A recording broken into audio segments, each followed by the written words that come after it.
गौतम बुद्ध के अनुसार एक दिन सुबह सुबह सभी शिष्य बुद्ध के प्रवचन सुनने के लिए एक साथ बैठे हुए थे। कुछ देर बाद बुद्ध अपने साथ एक रस्सी लेकर आए।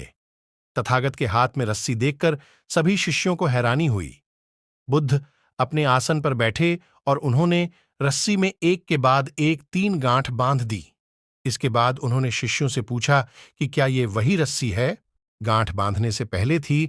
इस प्रश्न के जवाब में एक शिष्य ने कहा कि तथागत, इसका उत्तर थोड़ा मुश्किल है। ये हमारे देखने के तरीके पर निर्भर करता है। एक तरह से तो रस्सी वही है, इसमें कोई बदलाव नहीं है। एक अन्य शिष्य ने कहा कि अब इसमें 3 गांठें लगी हुई हैं, जो कि पहले रस्सी में नहीं थीं।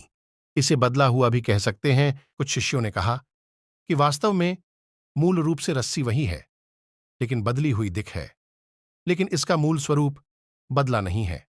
शिष्यों की बात सुनकर बुद्ध ने कहा कि आप सभी सही बोल रहे हैं, अब मैं इन गांठों को खोल देता हूं।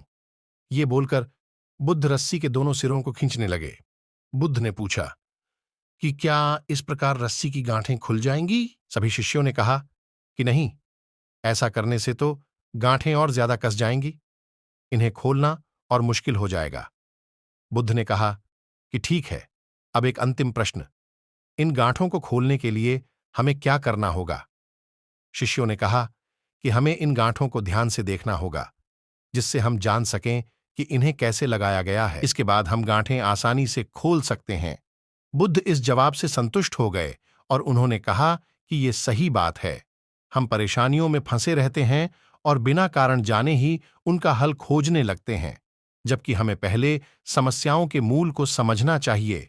जब समस्याओं की वजह समझ आ जाएगी, तो उन्हें सुलझाना बहुत ही आसान हो सकता है।